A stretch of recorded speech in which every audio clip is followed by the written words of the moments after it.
노아 이야기는 그렇게 생소하지 않을 거예요. 한 번씩은 다 들어보았고 여러분들도 어느 정도는 알고 있는 이야기일 겁니다.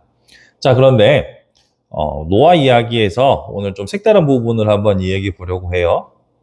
노아가 방주를 만드는데 시간이 얼마나 걸렸을까요? 방주 만드는데 5년? 10년? 자, 성경에 보면요. 우리가 읽진 않았지만 6장 3절에 보면은 그들의 날은 120년이 되리라 하시니라 이 말을 기초로 해서 만드는데 한 120년이 걸렸다라고 말하는 사람이 있고요. 또 혹은 5장 32절에 보면 노아는 500세 된 후에 셈과 함과 야벳을 낳았다라고 말하고 그 뒤에 홍수가 일어났을 때 노아의 나이가 600세다 이 말을 기초로 해서 100년이 걸렸다라고 말하는 사람도 있고 또 어떤 사람은 그래도 애들이 셈과 함과 야벳이 태어나서 좀 크고 장성한 다음에야 이를 도울 수 있으니까 그래도 한 20년, 25년은 좀 더 지나서 시작을 했다면 한 70년 전후 정도 걸리지 않았을까? 이렇게 말하는 사람도 있어요. 뭐가 정답이라고 할 수는 없지만 그 세 개를 종합해 보면은 평균적으로 한 90년에서 95년 정도 걸린 것 같아요. 엄청 긴 시간이죠. 근데 이때 수명을 생각해 보면 노아가 9장 29절에 보면 950에 사망했다고 했거든요. 그러니까 950년에서 95년이면 10분의 1이죠. 그러니까 인생의 10분의 1을 노아 방주를 만드는데 노아는 썼던 거예요. 그러니까 짧은 시간은 아니에요. 물론 100년 넘다 하니까 이게 엄청나게 긴 시간으로 보이지만 오늘날 우리의 삶으로 따지고 보면 10분의 1을 써서 방주를 만든 거예요.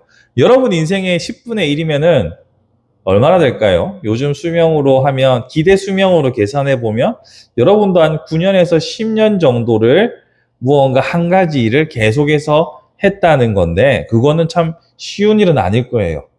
어떤 친구들은 아직 10년도 채 다 살지 못한 친구도 있을 테니 10년을 꾸준히 그 길을 갔다는 것은 어려운 일이에요. 그런데 그냥 10년을 무언가를 한다는 것보다 더 놀라운 것이 있어요.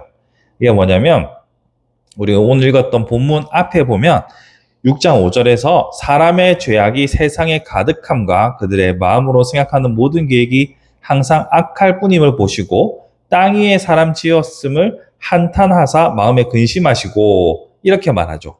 사람들이 다 하나님의 계획과 생각과 다르게 살아가는 시대였는데 우리 읽었던 본문 9절에서는 그는 하나님과 동행하였으며 이런 의인이라고 말하고 있어요. 그리고 아무도 하지 않는 일을 하고 있었어요. 배를 만드는 거요. 자, 하나님 앞에서 의인으로 또 하나님의 특수한 명령을 배를 만드는 일을 10년을 계속해서 꾸준히 해온다는 것은 참 어렵습니다. 쉬운 일은 아니에요. 남들이 우리가 추측해보면 남들과 다른 인생을 살아가는 노아를 향해서 사람들이 뭐라 했을 수도 있고 혹은 아무도 알아주지 않으니 외로웠을 수도 있어요. 그런데 우리의 삶을 살아가다 보면요. 여러분들이 이렇게 외로운 순간들 혹은 계속해서 우리가 해야 할 일을 하는 것이 힘든 순간이 올 수도 있어요. 그럴 때 우리는 어떻게 이겨낼 수 있을까? 많은 사람들은 뭐 같이 가는 벗이 있으면, 친구가 있으면, 혹은 마음 맞는 사람이 있으면, 나의 파트너가 있으면 이렇게 얘기하지만 오늘 본문이 우리에게 주는 힌트는 이와 같은 거예요.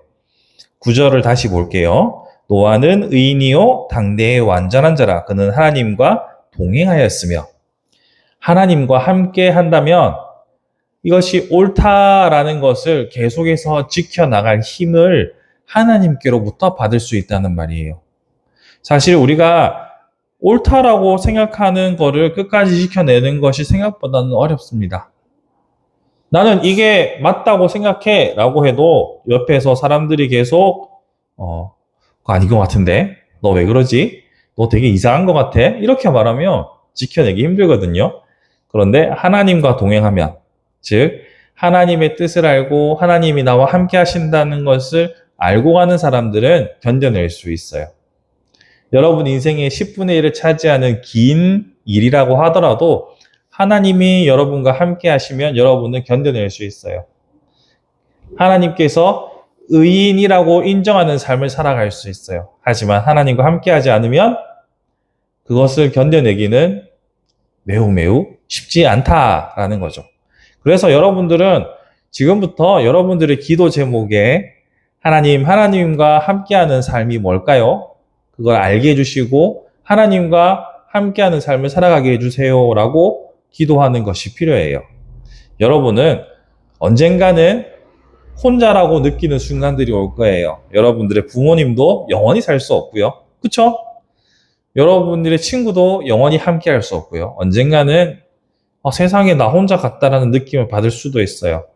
그럴 때에도 하나님이 나와 동행하신다는 사실을 기억하고 안다면 여러분들은 외롭지도 않고 여러분의 맡겨진 일도 잘 감당할 수 있을 거예요. 하나님과 동행하는, 함께하는 삶을 날마다 생각하고 기억하고 기도할 수 있었으면 좋겠어요. 아시겠죠?